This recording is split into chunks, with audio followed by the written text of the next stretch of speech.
இங்கே கூடியிருக்கிற நம் அனைவரின் மீதும் எல்லாம் வல்ல இறைவனின் அன்பும் அருளும் பொழியட்டுமாக என்ற பிரார்த்தனையோடு ஆரம்பம் செய்கிறேன். அன்பிற்குரிய சகோதரர்களே, இஸ்லாம் ஓர் இனிய மார்க்கம் எனும் இந்த நிகழ்ச்சி இஸ்லாம் குறித்த உங்களின் கேள்விகளுக்கும் முஸ்லிம்களுடைய நடவடிக்கைகள் குறித்த உங்களின் குற்றச்சாட்டுகள் மற்றும் விமர்சனங்களுக்கு பதிலளிப்பதற்காக நடத்தப்படுகிற ஒரு நிகழ்ச்சி. அந்த கேள்வி பதில் பகுதிக்குள் செல்வதற்கு முன்பாக இஸ்லாம் குறித்த ஒரு சிறு அறிமுகத்தை உங்கள் முன் வைக்க விரும்புகிறோம். இஸ்லாமிய மார்க்கம் என்பது மனிதனுடைய வாழ்க்கையின் எல்லா அம்சங்களை குறித்தும் ஒரு வழிகாட்டுதலை தருகிற ஒரு மார்க்கம், ஒரு வாழ்க்கை நெறி. இஸ்லாம் என்பது ஒரு வாழ்க்கை நெறி. இந்த இஸ்லாம் சொல்லக்கூடிய அனைத்து விஷயங்களிலேயும் வாழ்க்கை என்று எடுத்துக்கொண்டால் அதிலே வழிபாடுகள் இருக்கிறது, திருமணம் இருக்கிறது, குழந்தை பேர் இருக்கிறது, வியாபாரம் செய்தல் இருக்கிறது, மரணித்தவர்களை அடக்கம் செய்கிற சடங்குகள் இருக்கின்றன. இப்படி வாழ்க்கையின் ஏராளமான கட்டங்களை குறித்து பேசுகிற இஸ்லாம் அதிலே மிக முக்கியமாக மனிதர்களுக்கு சொல்லுகிற ஒரு செய்தி என்னவென்றால், அனைத்து சட்டங்களிலேயும் மனிதர்களை நேசிக்க வேண்டும் என்பதைத்தான் அதனுடைய மறைபொருளாக இஸ்லாம் கொண்டிருக்கிறது. மேலோட்டமாக பார்த்தால் அது ஒரு வழிபாடு. வழிபாட்டை எவ்வாறு செய்ய வேண்டும் அந்த தகவல் இஸ்லாத்தில் சொல்லப்பட்டிருக்கும். அதுபோல ஒரு திருமணத்தை எவ்வாறு நிறைவேற்ற வேண்டும் அது சொல்லப்பட்டிருக்கும். ஒருவர் இறந்துவிட்டால் அவரை எவ்வாறு அடக்கம் செய்ய வேண்டும் அது சொல்லப்பட்டிருக்கும். ஒரு வியாபாரம், பொருளீட்டுதல் என்றால் எவ்வாறு பொருளீட்ட வேண்டும் அதுவும் சொல்லப்பட்டிருக்கும். இதுவெல்லாம் ஒவ்வொன்றும் தனித்தனியாக பார்க்கும் பொழுது எதை எவ்வாறு செய்ய வேண்டும் என்ற வழிகாட்டுதல் சொல்லப்பட்டிருந்தாலும் அனைத்து செய்திகளின் பின்னணியிலேயும் மனிதர்களை நேசிக்கிற சட்டமாக, மனித நேயத்தின் அடிப்படையிலே தான் எல்லாம் வகுக்கப்பட்டிருக்கும். எந்த ஒரு கட்டத்திலேயும் ஒரு மனிதனுக்கு கேடு செய்கிற சட்டத்தையோ, மனிதனுக்கு துன்பங்களை தருகிற சட்டங்களையோ, மனிதனுடைய பிற மனிதனுடைய மான மரியாதைக்கு இழுக்கு ஏற்படுத்துகிற ஒரு சட்டத்தையோ இஸ்லாத்தினுடைய எந்த கூறிலும் நீங்கள் பார்க்கவே முடியாது. ஆனால் இன்றைக்கு சமீப நாட்களாக, வருடங்களாக உலகத்தின் பல்வேறு பகுதிகளிலும் பேசப்படுகிற ஒரு செய்தி, இஸ்லாமியர்கள் தீவிரவாதிகளாக இருக்கிறார்கள், மனிதநேயத்திற்கு எதிரிகளாக குண்டு வைக்கிறார்கள், துப்பாக்கி சூடு நடத்துகிறார்கள். அதுபோல 1-2 நிகழ்ச்சிகள் நடைபெறவும் செய்கிறது.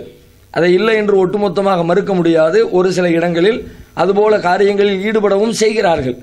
ஆனால் இஸ்லாத்தினுடைய தூய்மையை, இஸ்லாத்தினுடைய கொள்கை கோட்பாடுகளை நீங்கள் பார்த்தால் இதுபோல பொதுமக்களுக்கு கேடு விளைவிப்பதற்கு எந்த ஒரு கட்டத்திலேயும் இஸ்லாத்திலிருந்து ஆதாரத்தை எடுத்துக்காட்டவே முடியாது. அவங்க சுயநலத்திற்காக வேண்டி இஸ்லாத்தை வளைத்துக் கொள்வார்கள். நான் ஒரு ஆட்சியை பிடிக்க நினைக்கிறேன், அவ்வாறு நான் ஆட்சியை பிடிக்க போறேன், நீங்க எல்லாரும் வாங்க அப்படின்னா எல்லாரும் வரமாட்டாங்க. அதுக்காக வேண்டி என்ன மாதிரி ஆட்கள் சில பேர் என்ன பண்றது, இஸ்லாத்தை அதில் சொல்லப்பட்டிருக்கிற வசனங்களுக்கு தப்பான வியாக்கியானம் கொடுத்து, இஸ்லாத்திலே இப்படி சொல்லப்பட்டிருக்கிறது என் கூட வாங்க அப்படிங்கும்போது விவரம் அறியாத மக்களை தங்கள் பால் ஈர்த்து கொள்ளலாம், அவர்களிடமிருந்து பொருளாதாரத்தை பெற்றுக்கொள்ளலாம், அல்லது தாங்கள் செய்யக்கூடிய காரியத்தை அதை வைத்து நியாயப்படுத்தலாம் என்பதற்காக இஸ்லாத்தின் கருத்துக்களை வளைத்து திரித்து தவறான வேலைகளில் ஈடுபடுகிறார்களே தவிர, நிஜமாக இஸ்லாத்திலே சொல்லப்பட்டிருக்கிறது என்ற ஒரு ஆதாரத்தை காட்டி நாங்கள் ஏன் செய்தோம், இஸ்லாத்திலே சொல்லப்பட்டிருக்கிறதால் செய்தோம் என்று யாரும் ஒரு தீவிரவாதத்தை செய்யவே முடியாது. அப்படிப்பட்ட ஒரு சான்றையும் நீங்கள் குர்ஆனில் பார்க்கவே முடியாது, நபிகள் நாயகத்தினுடைய போதனைகளில் பார்க்கவே முடியாது. ஏனென்றால் அனைத்துமே மனிதர்களை நேசிக்கிற சட்டம் இஸ்லாம். இஸ்லாம் என்றாலே பிறருக்கு நன்மையை நாடுதல். நபிகள் நாயகம் இப்படித்தான் விளக்கம் அளித்தார்கள். எங்களுக்கு இஸ்லாம் குறித்த எல்லா விஷயங்களையும் விளக்கி தருகிற இடத்திலே யார் இருக்கிறார்கள் என்றால், நாங்கள் உயிருக்கும் மேலாக மதிக்கின்ற நபிகள் நாயகம் அவர்கள் தான் இருக்கிறார்கள். அவர்கள் சொல்லுகிறார்கள், இஸ்லாம் என்றால் பிற மனிதனுக்கு நன்மையை நாடுவதுதான் இஸ்லாம். இஸ்லாத்திற்கான ரொம்ப சுருக்கமான ஒரு விளக்கமாக இதை நாங்கள் எடுத்துக்கொள்கிறோம். அது மட்டும் இல்லாமல் நீங்கள் உதாரணத்திற்கு இஸ்லாத்திலே உள்ள சில சட்டங்களை பாருங்கள். ஒரு வழிபாட்டை எடுத்துக்கொள்ளுங்கள், வணக்க வழிபாடுகள். எல்லா மதங்களிலேயும் வணக்க வழிபாடுகள் இருக்கிறது. வணக்க வழிபாடுகள் இல்லாத மதங்கள் என்று எதுவும் இருக்க முடியாது. வணக்க வழிபாடுகளை எடுத்துக்கொண்டு இந்த வணக்கத்தை, இந்த வழிபாட்டை ஏன் செய்கிறோம் அப்படின்ற மாதிரி எந்த மதத்தில் நீங்க கேள்வி கேட்டாலும் ஏற்க தகுந்த அறிவுபூர்வமான பதிலை செய்கின்ற எல்லா வணக்கத்திற்கும் சொல்லவே முடியாது. சில விஷயத்தை இப்படி நாங்கள் ஏன் செய்கிறோம்னா இப்படி செய்கிறோம், இன்ன காரணத்தினால் செய்கிறோம் அப்படின்னு சிலதுக்கு விளக்கம் கொடுக்கலாமே தவிர பெரும்பாலான காரியங்களுக்கு அறிவுபூர்வமான பகுத்தறிவு ரீதியான விளக்கத்தை சொல்லவே முடியாது. எங்கள் அப்பா இப்படி செஞ்சாங்க, எங்கள் முன்னோர்கள் இப்படி செஞ்சாங்க, நாங்கள் பாரம்பரியமாக அப்படி தான் எங்களுக்கு கற்றுத்தரப்பட்டிருக்கிறது, எங்களுடைய வழிபாடு இப்படி தான் இருக்கும், இப்படி தான் சொல்ல முடியுமே தவிர ஒவ்வொரு காரியத்திற்கும் இது இன்ன காரணத்தினால இதில் இன்ன நன்மை கிடைக்குது, இன்ன மாதிரியான அறிவுபூர்வமான தத்துவம் இதற்குள்ளே அடங்கி இருக்கிறது என்று எல்லா வழிபாடுகளுக்கும் எல்லா மதங்கள்லையும் எல்லாராலும் விளக்கம் கொடுக்க முடியாது. ஒரு சில காரியங்களுக்கு மட்டும்தான் விளக்கம் கொடுக்க முடியும். ஏன்னா வழிபாடுகள் அனைத்துமே அறிவு சார்ந்த நிலையில் வைத்து தீர்மானிக்கப்படுவது இல்லை, அது பாரம்பரியத்தை வைத்து தான் பெரும்பாலும் தீர்மானிக்கப்படுகிறது. அந்த அடிப்படையில் நீங்கள் இஸ்லாம் சொல்லக்கூடிய வழிபாட்டை எடுத்துக்கொள்ளுங்கள். இஸ்லாத்தினுடைய வழிபாடுகள் அது காரணகாரியத்தோடு விளக்க முடியாது என்று சொன்னாலும் அதற்குள்ளேயும் மனிதநேயம் தான் ஒளிந்து கிடக்கிறது. வழிபாட்டை தான் சொல்லுது, அறிவுபூர்வமாக சிந்திச்சா எந்த வழிபாட்டுக்கும் விளக்கம் சொல்ல முடியாது. ஆனால் இஸ்லாம் சொல்லக்கூடிய வழிபாட்டு முறைகளிலேயும் மனிதர்களை நேசிப்பது அதன் பின்னணியிலே இருக்கிறது. இறைவனுக்கு செய்கிற வழிபாட்டின் பின்னணியில் மனிதநேயம் இருக்கிறது. எப்படி? உதாரணமாக இன்னைக்கு உலகம் முழுவதிலும் பல வருடங்களாக இருக்கிற ஒரு முக்கியமான பிரச்சனை தீண்டாமை கொடுமை. தீண்டாமை பல்வேறு வடிவங்களில் உலகத்தில் இருந்து கொண்டே இருக்கிறது. நம்ம நாட்டில் ஜாதியின் பெயரால் இருக்கிறது, சில நாடுகளில் நிறத்தின் பெயரால் இருக்கிறது, சில இடங்களில் மொழியின் பெயரால் இருக்கிறது, சில இடங்களில் இனத்தின் பெயரால் இருக்கிறது. பல்வேறு பெயர்களை கொண்டு மனிதனை பிரிவுபடுத்தி ஏற்றத்தாழ்வுகளை கற்பித்து நாங்கள் உயர்ந்தவர்கள் நீங்கள் தாழ்ந்தவர்கள், இந்த மாதிரி ஏற்றத்தாழ்வு உலகத்தில் பெரும்பாலான இடங்களில் பார்க்க முடிகிறது. அந்த ஏற்றத்தாழ்வினால் ஏற்படுகிற விளைவு என்ன? மேலே இருக்கிறவன் கீழே இருக்கிறவனை நசுக்க நினைக்கிறான். நீ என் அளவுக்கு உயர்ந்து விடக்கூடாது, உயர முடியாது, ஏன்னா நீ என்னை விட மட்டமானவன் அப்படின்னு அவன் மேலே தாக்குதல் நடத்துகிறாங்க. கடுமையான கொடுமைகளை அவர்களுக்கு எதிராக செய்கிறார்கள். நம்ம ஊரை பற்றி நம்ம விளக்கம் சொல்ல தேவையே இல்லை. சாதி கொடுமையினால் ஏற்பட்டிருக்கிற பின்விளைவுகள், மனிதநேயமற்ற செயல்பாடுகள், கொல்லப்பட்ட உயிர்கள், சேதப்படுத்தப்பட்ட பொருளாதாரங்கள் பல கோடிகள் பல மில்லியன்கள் பெறும். அவ்வளவு தீமைகளை நம்முடைய இந்திய தேசம் அனுபவித்திருக்கிறது. அதனால தான் இந்த தீண்டாமைக்கு எதிராக, சாதிய கொடுமைகளுக்கு எதிராக எல்லா தலைவர்களும் பேசுகிறாங்க. சாதி தலைவர்கள் கூட சாதிக்கு எதிராக பேசிக் கொண்டிருக்கிறார்கள். சாதியினால் ஏற்படுகிற கேடு அவ்வளோ அதிகமாக இருக்குது. நாட்டில் உருவாகி இருக்கிற ஒவ்வொரு அரசாங்கமும் அந்த சாதி கொடுமைக்கு எதிராக அதை எப்படி ஒழிக்கிறது யோசிச்சு யோசிச்சு யோசிச்சு யோசிச்சு திட்டங்களை உருவாக்குறாங்க. ஆனாலும் இன்றைக்கு வரைக்கும் அவங்க எதிர்பார்த்த மாற்றத்தை இந்தியாவில் உருவாக்கவே முடியல. நம்முடைய தமிழ்நாட்டு பாடநூல் கழகத்தின் சார்பில் வெளியிடக்கூடிய புத்தகங்களை எடுத்து பாருங்க. எல்லா பாடப்புத்தகத்திலும் பெரியவங்களா இருக்கிறவங்க கூட நீங்கள் சிறுவர்களாக பாடநூலில் படித்துக் கொண்டிருந்த காலகட்டத்திலும் ஒரு வாசகம் எழுதியிருந்தார்கள், இன்றைக்கும் எழுதுகிறார்கள். எல்லா புத்தகத்தினுடைய முதல் பக்கத்திலே எழுதி வைத்திருப்பார்கள் 3 வாசகங்கள். தீண்டாமை ஒரு பெருங்குற்றம், தீண்டாமை ஒரு பாவச் செயல், தீண்டாமை ஒரு மனிதத்தன்மையற்ற செயல். இந்த ஸ்லோகங்களை எல்லா புத்தகத்தினுடைய முதல் பக்கத்திலேயும் அச்சிட்டு வைத்திருக்கிறார்கள் அரசாங்கத்தின் சார்பில். எதுக்காக வேண்டி? இதை ஒவ்வொரு மாணவனும் டெய்லி அந்த புத்தகத்தை படிக்கிறதுக்காக வேண்டி எடுப்பான். அப்படி எடுக்கும் பொழுது அது அவனுடைய கண்ணில் படும். அந்த கண்ணில் பட்டுச்சுன்னா அவனுடைய உள்ளத்தில் பதியும். அதன் வழியாக எதிர்கால சமுதாயத்தவர்களுடைய உள்ளத்தில் இருந்து சாதிய ஏற்றத்தாழ்வுகளை அகற்றிவிடலாம், தீண்டாமை கொடுமைகளை நீக்கிவிடலாம், சமத்துவமான ஒரு சமூகத்தை படைத்து விடலாம் என்ற எண்ணம் ஆட்சியாளர்களுடைய உள்ளத்திலே இருக்கிறது. அதனால் இந்த வேலையை செய்கிறார்கள். ஆனால் அவர்கள் எதிர்பார்த்த மாதிரி 30-40 வருஷமா இது மாதிரி அச்சிட்டு கொடுக்குறாங்களே, அந்த மாற்றம் ஏற்பட்டுருச்சா? 30 வருஷத்துக்கு முன்னாடி பள்ளிக்கூடத்து பாடப்புத்தகத்தை படித்தவங்க இன்னைக்கு அந்த தீண்டாமை இல்லை, சாதி கிடையாது, ஏற்றத்தாழ்வு கிடையாது, எல்லா மனிதர்களும் சமந்தான், யாரையும் பிரித்து பார்க்க மாட்டேன் என்கிற ஒரு உணர்வுக்கு வந்திருக்கிறார்களா என்று கேட்டால் அப்படிப்பட்ட ஒரு உணர்வு ஏற்படவே இல்லை. சரி, அறிவுரையோடு நம்முடைய அரசு நின்றிருக்கிறதா? அது கிடையாது. அதை தாண்டி பல்வேறு தண்டனைகளையும் உருவாக்கி இருக்கிறது, கடுமையான தண்டனைகள். யாராவது தீண்டாமை மாதிரியான தீமைகளில் ஈடுபட்டால், மனிதர்களுக்கிடையில் ஏற்றத்தாழ்வுகளை கடைபிடித்தால் அவங்களுக்கு கடுமையான செக்ஷனின் கீழ் தண்டனை கொடுத்து பல வருடங்கள் சிறைச்சாலையை விட்டு வெளியே வர முடியாத அளவிற்கு சட்டங்கள் வகுக்கப்பட்டிருக்கிறது. சட்டங்களையும் வகுத்திருக்கிறார்கள், தண்டனைகளையும் கொடுத்து கொண்டிருக்கிறார்கள். ஆனாலும் எதிர்பார்த்த ரிசல்ட் ஏற்பட்டிருக்கிறதா? சமத்துவம் என்பது ஏற்படவே இல்லை. பல வழிகளை சிந்திக்கிறார்கள், பல முயற்சிகளை மேற்கொள்ளுகிறார்கள். ஆனாலும் ஏற்றத்தாழ்வாகவே நீடித்துக் கொண்டிருக்கிறது. அதே நிலையை நீங்கள் முஸ்லீம்களிடத்திலே ஒப்பிட்டு பாருங்கள். நம்முடைய நாட்டிலே வாழுகிற முஸ்லீம்களை பொறுத்தவரை முஸ்லீம்களிடத்தில் இதுபோல ஏற்றத்தாழ்வு இருக்கிறதா? முஸ்லீம்களை பொறுத்தவரை அவர்களும் அந்த மண்ணிலே பிறந்தவர்கள் தான். நாங்கள் இந்தியாவில் முஸ்லீம்களாக இருக்கிறோம் என்று சொன்னால் நாங்கள் யாருமே அரபு நாட்டுடைய இறக்குமதிகளாக இந்தியாவில் இல்லை.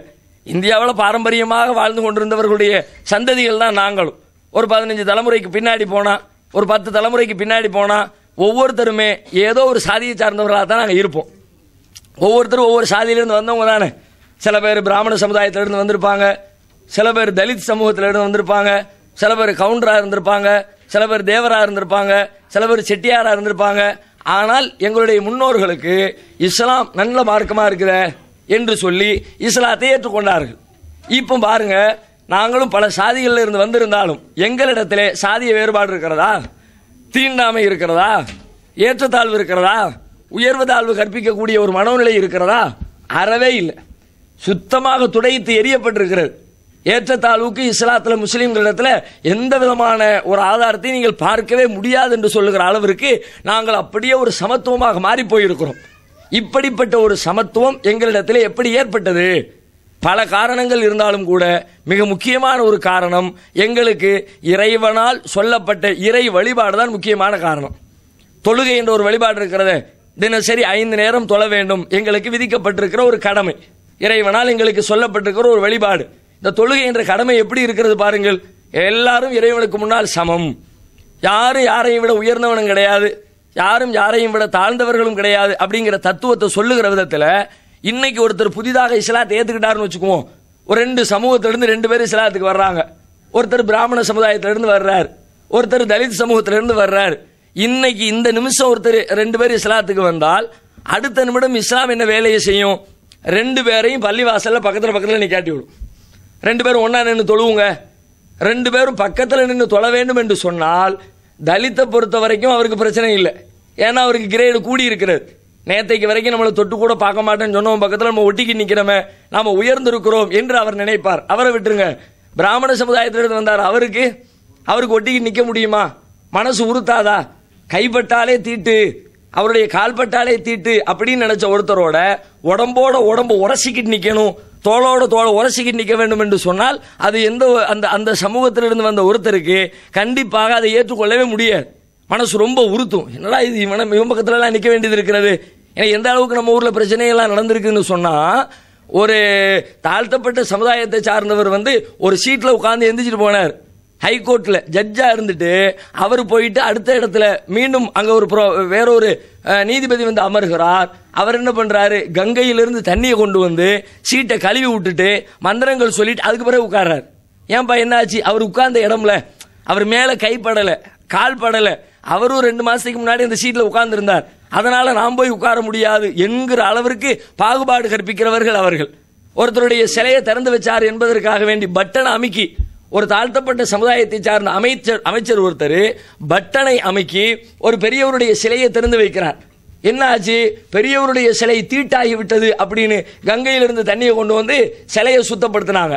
ஏன்னு கேட்டா, இவர் தாழ்த்தப்பட்ட சமுதாயத்தை சார்ந்தவர், இவன் எப்படி இவர் தொட்டது சுச்சியை தான் தொட்டார், இவர் சிலையை கூட தொடல, தொட்டது சுச்சியை. ஆனால் சுச்சி வழியா கரண்ட் பாஸ் ஆகி சிலையில போய் சிலை தீட்டாகி விட்டது என்கிற அளவிற்கு அப்படிப்பட்ட ஒரு உணர்ச்சி ஊட்டப்பட்ட ஒரு சமூகத்திலிருந்து வந்த ஒருத்தருக்கு ஏத்துக்க முடியுமா? ஒட்டிக்கிட்டு நிக்கிறத கண்டிப்பா அவருடைய மனசு ஒத்துக்காது.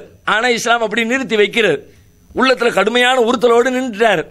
அதுக்கு பிறகு கொஞ்ச நேரம் ஆகுது, திரும்ப மீண்டும் 2 பேரும் பக்கத்தில் நில்லுங்க, பக்கத்தில் ஒட்டிக்கிட்டு நிக்கணும்.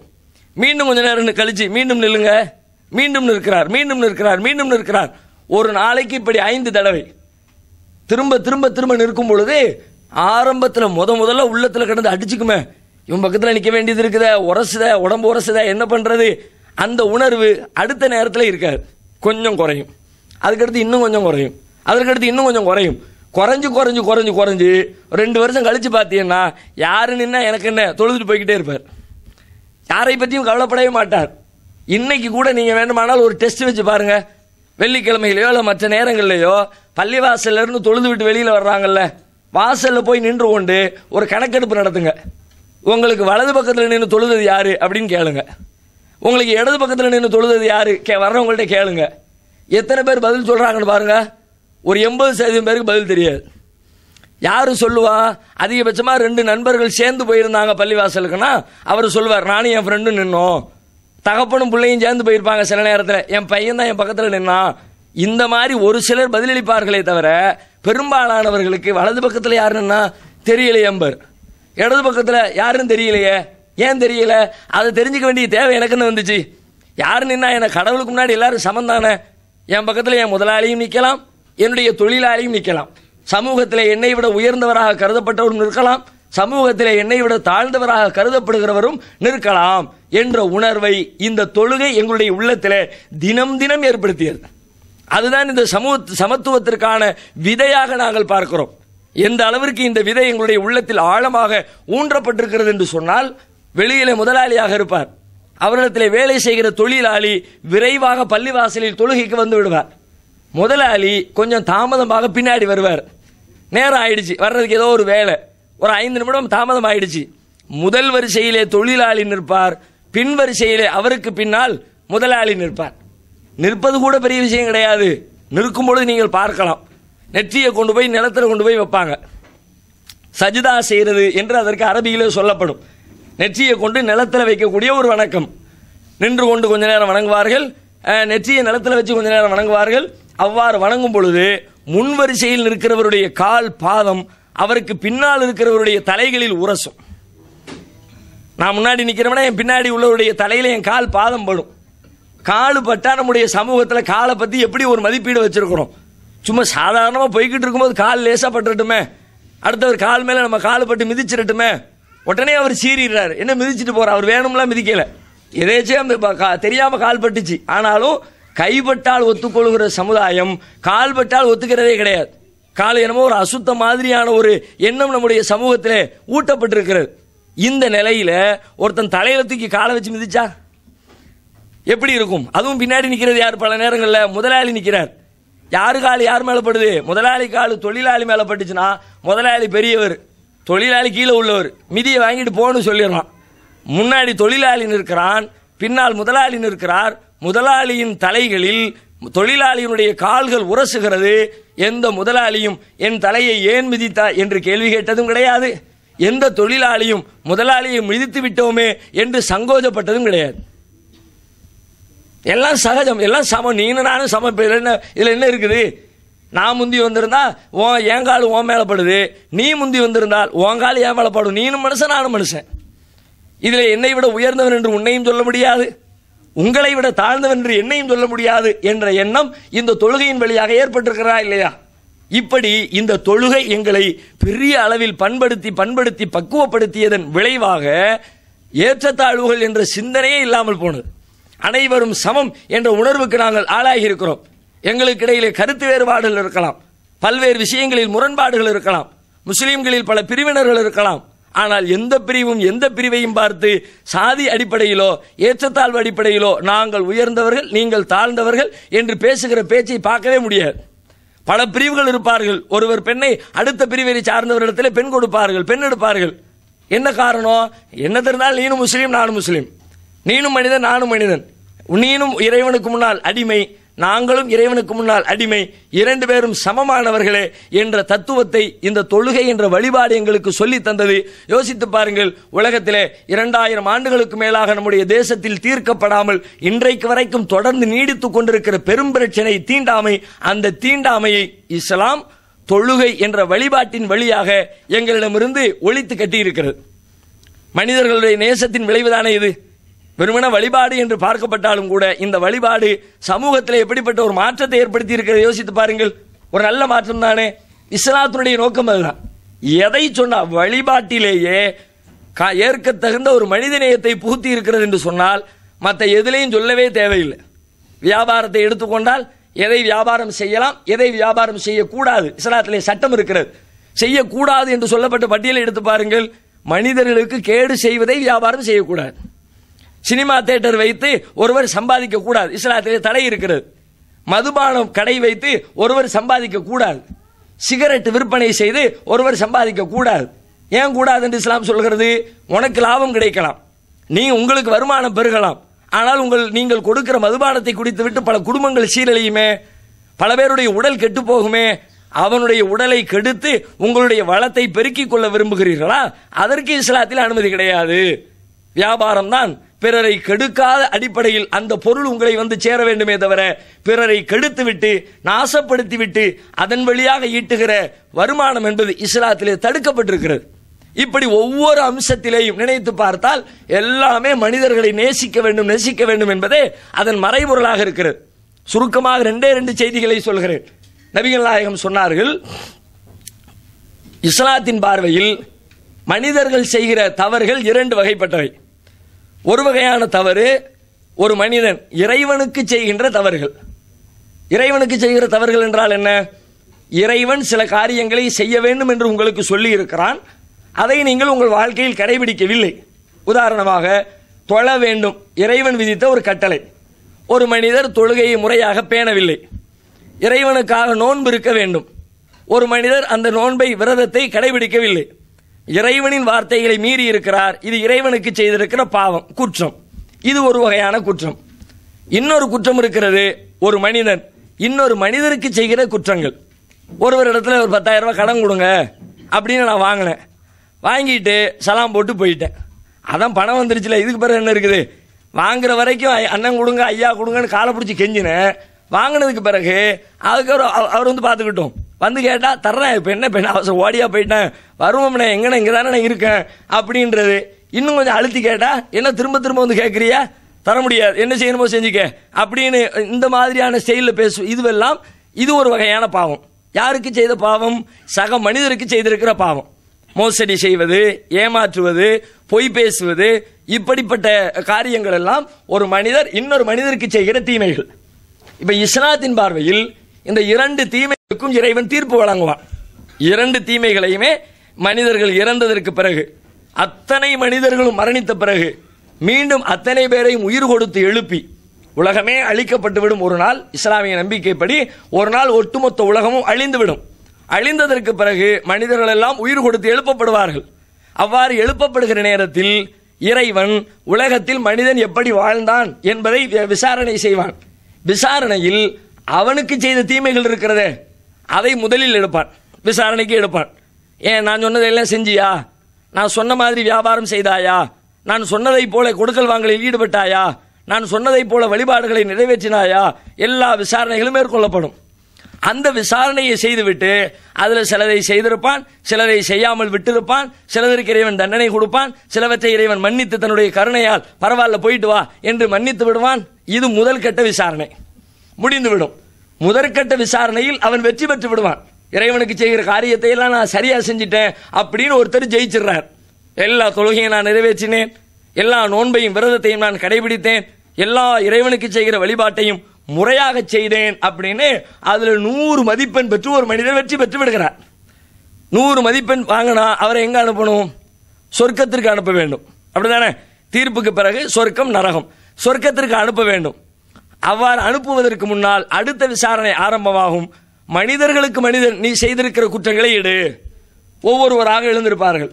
இறைவா, உலகத்திலே வாழுகிற பொழுது இவன் என்னை ஏமாற்றி விட்டான், ஒரு நாள் என்னை பற்றி அவதூறாக பேசி என் மனதை புண்படுத்தி விட்டான், நான் செய்யாத குற்றத்தை செய்ததாக சொல்லி கோல் சொல்லி எனக்கு கெட்ட பெயரை ஊரில் ஏற்படுத்தி விட்டான், பிற மனிதர்களுக்கு செய்த குற்றங்கள் எல்லாம் அப்படியே சபைக்கு வரும். எல்லாவற்றையும் இறைவன் விசாரிப்பான். இந்த விசாரணையை பற்றி நபிகள் நாயகம் சொல்லுகிறார்கள். இந்த விசாரணையில் ஒருவன் வெற்றி பெற வேண்டும் என்று சொன்னால் சம்பந்தப்பட்ட மனிதன் அந்த நீங்கள் யாருக்கு பாவம் செய்தீர்களோ, யார் மனதை புண்படுத்தினீர்களோ அந்த மனிதன் உங்கள் பாவத்தை மன்னிக்காதவரை இறைவன் அந்த பாவத்தை மன்னிக்கவே மாட்டான். தனக்கு அவன் இறைவன் விஷயத்தில் நல்லவனாக இருக்கிறான், எனக்கு நல்லவனாக இருந்து விட்டான், மற்றவனுக்கு எப்படி இருந்தா என்ன என்று இஸ்லாத்திலே இறைவன் பார்க்க மாட்டான். எனக்கு செய்ய வேண்டியதை செய்தாய், அதே போல மற்றவருக்கு செய்ய வேண்டியதை செய்தாயா? ஒருவேளை எனக்கு செய்ய வேண்டியதில் தவறு செய்தால் கூட பரவாயில்லை போ என்று அலட்சியப்படுத்துகிற இறைவன் மற்ற மனிதனுக்கு அநீதி இழைத்திருந்தால் அதில் அலட்சியப்படுத்தவே மாட்டான். சம்பந்தப்பட்ட மனிதன் அவனுக்கு நீதி வழங்குகிற வரை, பாதிக்கப்பட்ட மனிதன் மன்னிக்கின்ற வரை அந்த மனிதனை இறைவன் மன்னிக்கவே மாட்டான் என்கிறது இஸ்லாம். அப்படியானால் இந்த செய்தி சொல்லுகிற அறிவுரை என்ன, போதனை என்ன? பிற மனிதர்களுக்கு கேடு செய்யக்கூடாது. அப்படி கேடு செய்தால் இறைவனுக்கு நீ தவறு செய்தால் கூட மன்னிப்பை பெற்று விடலாம், பிற மனிதனுக்கு கேடு செய்தால் மன்னிப்பை பெறவே முடியாது. என்று அழுத்தம் திருத்தமாக சொல்கிறது. இது கூட மனிதநேயம் தான் இதன் பின்னணியிலேயும் இருக்கிறது.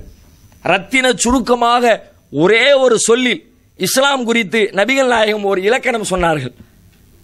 நபிகள் நாயகம் அவர்கள் வாழ்க்கையிலே இறுதியாக நிகழ்த்திய பேர் உரை என்று வரலாற்றிலே குறிப்பிடப்படுகிற ஒரு உரையில், கடைசி உரையில் அவர்கள் சொன்னார்கள், அல் முஸ்லிமு மன் சலிம் அல் முஸ்லிமூன மின் லிசானிஹி வ யதிஹி அல் முஃமினு மன் அமினஹு நாசு அலா திமாயிஹிம் வ அம்வாலிஹிம்.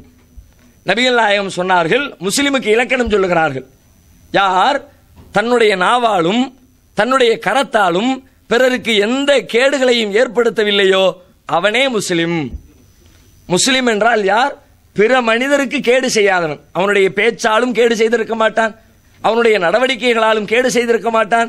அப்படி யார் பிறருக்கு கேடு செய்யவில்லையோ, தீங்கிழைக்கவில்லையோ அவனே முஸ்லிம். இப்பொழுது சொல்லுங்கள், ஆங்காங்கே சில பேர் குண்டு வைக்கிறார்கள் என்றால் அவர்கள் இஸ்லாத்தின் பார்வையில் முஸ்லிம்களாக இருக்க முடியுமா? அப்பாவிகளை கொன்று குவிக்கிறார்கள். நபிகள் நாயகம் சொன்னார்கள், பிறருக்கு கேடு செய்யாதவனே முஸ்லிம். பிறருக்கு கேடு செய்துவிட்டு தன்னை முஸ்லிம் என்று எப்படி அவன் சொல்லிக்கொள்ள முடியும்?